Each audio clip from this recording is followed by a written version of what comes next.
अस्सलाम वालेकुम दोस्तों, की हाल चाल ने जनाब। तुसी वेखदे पे हो अपना देश पंजाब टीवी ते मैं तुहाडा मेजबान मोहम्मद नदीम खरल। सब तो पहले अपने चैनल को करना है सब्सक्राइब ते बेल आइकन ते क्लिक करना है एक अच्छी ते बेहतरीन वीडियो दा नोटिफिकेशन हमेशा की तरह वीरां भरावां ते सज्जणां नूं मिलदा रहे।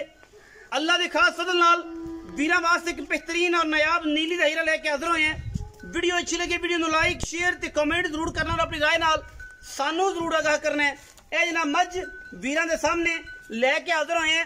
अल्लाह दे खास फजल करम दे नाल इंशाअल्लाह वीरां नूं पसंद आएगी।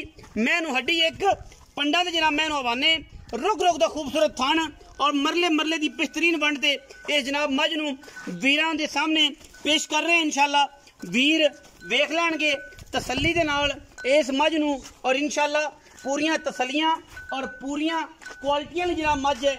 मज नूं चंगा खूबसूरत और बड़ा लामा जनाब झोटी है मज दूसरे सूबे दी या तीसरे दी या पहले दी एदी तसल्ली तुसी आप कर लेनी है। बाकी लेने देने मुकद्दर ने इंशाअल्लाह अल्लाह दे फजल और करम दे नाल वीरां वास्ते वलैती बेहतरीन नायाब नीली दे हीरे असी लैके हमेशा की तरह हाजिर होने और अज भी इंशाअल्लाह वीरां वास्ते खूबसूरत और नायाब नीली दा हीरा लैके हाजिर होए हैं। अख बिल्ली मन मन दी मुछां बगियां मत्थे तो जज्जी सिर कुंडा और जनाब पूरी वलैती जनाब प्योर नीली दी अल्लाह के फजल और करम के नाल लैके इंशाअल्लाह वीरां वास्ते हाजिर होए हैं। बड़ा खूबसूरत जानवर है, बड़े बड़े कद्दां दा और जनाब कोई तुन्नी कोले का निशान को नहीं।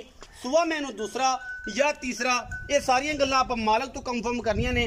कच्ची मझ सूई है 2 तो 3 दिन दी, अखां तुहाडे सामने ने, बूथी सामने है, सिर सामने है, पूरी डांगर ने और माशाल्लाह पूरी हैवी वेट मझ है, चंगे वड्डे वजूद दी और खूबसूरत हड्डी एक और पुट्ठा मैं 4 फुट का खुड्डा तुहाडे सामने 1.5 फुट का रुक रुक दा खूबसूरत थान। बाकी मैं किसी भी पासों अल्लाह के फजल करम दे नाल खुटी नहीं, हर पासों पूरी है और माशाल्लाह अजे तक भी मैं ये हालात ने कि जेड़ा वीर समझे देखे कि मैंने अजे तक तार भी नहीं थाना च पाई। टाइम तकरीबन 2:30 बजे ने और जनाब असी वीडियो बनाते पे हैं, शूट करते पे हैं। मैं जी शाम 5:30 बजे अगर यदि चुआई का टाइम होंदा तो इंशाअल्लाह मज होर कुछ दसिया और बोलिया। बाकी मैं दे मगर कच्चे नाड़वे दे विच अल्लाह के फजल करम नाल बच्चा है और मुछ वगा है, बड़ा नायाब ये नीली दा हीरा है। वीरां वास्ते लैके हाजिर होए हैं। मज दियां क्वालिटियां, मज दी खूबसूरती, मज दी नस्ल, जात, खानदान आया है अपनी एक एक चीज़ तो जालरां वर्गे कन पखियां दियां और खूबसूरत माशाल्लाह सिंह कोई बनया नहीं, कोई कुछ नहीं, कुंडा करके रखे है। बड़ी वलैती और खूबसूरत मज है प्योर नीली दे विच अल्लाह दे खास फजल करम दे नाल। भाई नवीद मैं तोरो इस मैं दी फिजिकली रिपोर्ट देने हैं भरावां नूं और मैं माशाल्लाह हर एंगल नाल वखाण की कोशिश करांगे कि मैं किसी पासों कोई पैर विच कोई वाधा घाटा कोई मामला तो नहीं। मैं हवाने दियां पंडा ने माशाल्लाह और रही दुध की गल मैं जो नुचड़ जाती है इंशाअल्लाह तो बिल्कुल बैग वर्गी बस्से वर्गी किताब दे 2 सफ़े वर्गी हो जाती है। बाकी बड़ी वड्डी और हैवी वेट मैं इंशाअल्लाह मेले तो निकल के मैं अल्लाह के फजल करम 18-17 सेर दुध दे सी इंशाअल्लाह और वीर पसंद करनगे।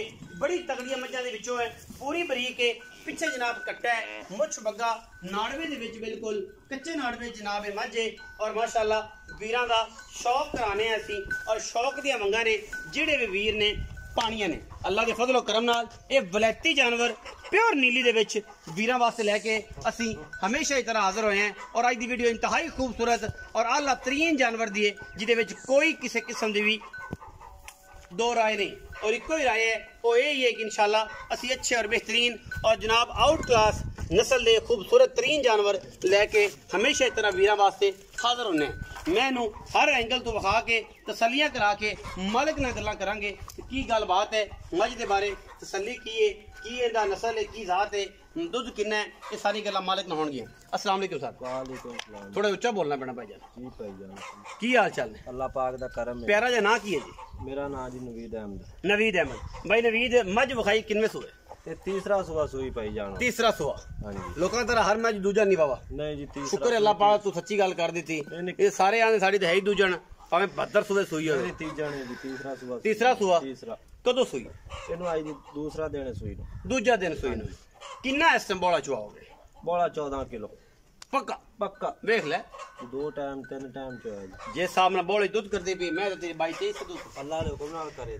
देख ले 2 टाइम मैं तलियां लवा देना ना चवाई करा भाईजान तू 100 चार चवाई करा मैंने 8 कर देख ले 8 14 किलो का मतलब 14 ਦਾ 14 ਨਿਚੋੜ 14 ਨਿਚੋੜ ਛੱਟਾ ਫੁਆਰਾ ਕੋਈ ਕਿਸੇ ਗੰਢ ਮਰੋੜੀ ਸਣ ਦਾ ਵਾਦਾ ਘਾਟਾ ਬੱਕਰੀ ਵੀ ਨਹੀਂ ਗਾ ਸਾਰਾ ਸੋਨੇ ਵਰਗਾ ਕੰਮ ਹੈ ਅੱਲਾਹ ਦੇ ਹੁਕਮ ਨਾਲ ਅੱਲਾਹ ਦੇ ਹੁਕਮ ਨਾਲ ਬਈ ਨਵੀਦ ਸੁਆ ਤੀਸਰਾ 2 ਤੋਂ 3 ਦਿਨ ਦੀ ਸੂਈ 14 ਕਿਲੋ ਬੋਲਾ ਇਹ ਤੁਹਾਡੀ ਆਵਾਜ਼ ਰਿਕਾਰਡ ਹੋ ਗਈ ਔਰ ਇਨਸ਼ਾਅੱਲਾ ਇਹ ਤੁਹਾਨੂੰ ਵੀ ਵਿਖਾ ਦਿੱਤੀ ਯਾਨੀ ਕਿ ਜਨਾਬ ਨੇ ਇਹ ਗੱਲਾਂ ਆਪਣੀ ਮੱਝ 2:30 ਵਜੇ ਨੇ ਤੇ ਸ਼ਾਮ ਨੂੰ ਇਨਸ਼ਾਅੱਲਾ ਟੁਰ ਤੇ ਪਾਣੀ ਪੀਵਰ ਨਹੀਂ ਜਾ ਸਕਦੀ ਮੱਝ ਦਾ ਕੋਈ ਡੱਕਾ ਸ਼ੱਕਾ ਨਹੀਂ ਲਾਇਆ ਹੋਇਆ ਬੰਦਾ ਹੁੰਦਾ ਨਾ ਥਣ ਬਿਲਕੁਲ ਸਾਫ਼ ਨੇ ਪੱਧਰ ਨੇ ਕੋਈ ਟਾਈਮ ਨਹੀਂ ਔਰ ਅਸੀਂ ਇਨਸ਼ਾਅੱਲਾ ਇਹ ਕੰਮ ਹੀ ਨਹੀਂ ਕਰਦੇ ਬਿਲਕੁਲ ਸਿਆਣੇ ਬੰਦੇ ਨੂੰ ਬਿਲਕੁਲ ਪਤਾ ਹੈ ਕਿ ਮੱਝ ਦਾ ਥਣ ਰੁਕ ਦਾ ਔਰ ਪੂਰੀ ਮਰਲੇ ਦੀ ਬਿਹਤਰੀਨ ਖੂਬਸੂਰਤ ਵੰਡ ਤੇ ਲੱਗਿਆ ਹੋਇਆ ਅੱਛਾ ਇਹ ਹੁਣ ਜਨਾਬ ਤੀਸਰਾ ਸੂਆ ਦੁੱਧ 14 ਕਿਲੋ ਮਗਰ ਕੱਟਾ 2 ਤੋਂ 3 ਦਿਨ ਦੀ ਸੂਈ ਹੁਣ ਕੀ ਪਿਆਰ ਮੁਹੱਬਤ ਵਾਲਾ ਮੁੱਲ ਹੈ ਇਹਦਾ ਕੋਈ ਪਿਆਰ ਵਾਲੀ ਮੁੱਲ ਕਰੀਏ ਕਿ ਜਿਹੜੇ ਪੈਸੇ ਲੈਣੇ ਨੇ ਜਿਹੜੇ ਪੱਕੇ ਲੈ ਲੈਣ ਉਹ ਕਰ 4,45,000 ਕੋਈ ਸ਼ਫਕਤ ਕੋਈ ਨਹੀਂ ਹੁਣੇ ਹੀ ਕਰਦੇ ਕੋਈ ਹੈਗੀ ਬਸ ਕੋਈ ਨਹੀਂ ਇਹਦੇ ਚ ਕੋਈ ਨਹੀਂ ਮੁੱਲ 5 ਲੱਖ ਮੈਂ ਨਾ 5.5 ਲੱਖ ਸਵਾ 5 4,45,000 ਰੁਪਇਆ ਹਾਂ ਪਿਆਰ ਕਰਦੇ ਆ ਸਾਡੇ ਆਂ ਦੀ ਸ਼ਰਮ ਕਰ ਲੈ ਸਾਰੇ ਠੱਗ 5,000 ਛੱਡਦੇ ਨੇ ਮੈਂ 5 ਨਹੀਂ ਛਡਾਂਗਾ 10,000 ਰੁਪਇਆ ਤੈਨੂੰ ਛੱਡ ਦੇ 4,35,000 4,35,000 ਪੱਕੀ ਮੱਝ ਦੇ ਦੇਣੀ ਪੱਕੀ ਠੱਕੀ ਬਸ ਇਹਦੇ 4,35,000 ਦੀ ਪੱਕੀ ਮੱਝ ਦੇਣੀ ਹੈ ਦੁੱਧ 14 ਕਿਲੋ ਭਾਵੇਂ ਕੋਈ 4 ਟਾਈਮ ਚੋ ਲਵੇ ਬੱਚਾ ਬਿਲਕੁਲ ਨਾੜ ਵਿੱਚ ਖੜਾ ਹੈ ਟਾਈਮ 2:30 ਵਜੇ ਨੇ ਮੈਂ ਤਕਰੀਬਨ ਅਗਰ 5 ਵਜੇ 5:30 ਚੁਆਈ ਦੇ ਟਾਈਮ ਜਿਹੜਾ ਮੱਝ ਅਸੀਂ ਮੇਲੇ ਲਾ ਦੇਗੀ ਰਾਠੜੀ ਬਣੀ ਫਿਰਦੀ ਹੋਏਗੀ ਅੱਲਾ ਦੇ ਫਜ਼ਲ ਕਰਮ ਨਾਲ ਇਹ ਸਾਰੇ ਵੱਧ ਚੱਕਟ 5 ਵਜੇ ਤੱਕ ਚੱਕ ਜਾਣੇ ਸੀ ਮੈਂ ਨੇ ਲੇਕਿਨ ਇਹਨੇ ਕਿਹਾ ਜੀ ਆਪਾਂ ਇਹ ਕੰਮ ਨਹੀਂ ਕਰਨਾ ਭਾਈ ਨਵੀਜ ਨੇ ਉਹਨੇ ਕਿਹਾ ਜੀ ਆਪਾਂ ਸੁੱਚੇ ਤੇ ਬਿਹਤਰੀਨ ਸੌਦੇ ਦੇਣੇ ਨੇ ਔਰ ਜਨਾਬ ਸੁੱਚੇ ਸੌਦੇ ਦੇ ਕੇ ਵੀਰਾਂ ਦੇ ਨਾਲ ਇੱਕ ਮੁਹੱਬਤ ਦਾ ਇਹ ਰਿਸ਼ਤਾ ਰੱਖਣਾ ਹੈ ਵੀਡੀਓ ਲੱਗੀ ਅੱਛੀ ਵੀਡੀਓ ਨੂੰ ਕਰਨਾ ਲਾਈਕ ਸ਼ੇਅਰ ਤੇ ਕਮੈਂਟ ਆਪਣੀ ਰਾਏ ਨਾਲ ਸਾਨੂੰ ਕਰਨਾ ਹੈ ਜ਼ਰੂਰ ਅਗਾ ਪਾਕਿਸਤਾਨ ਜ਼ਿੰਦਾਬਾਦ पाक आर्मी हमेशा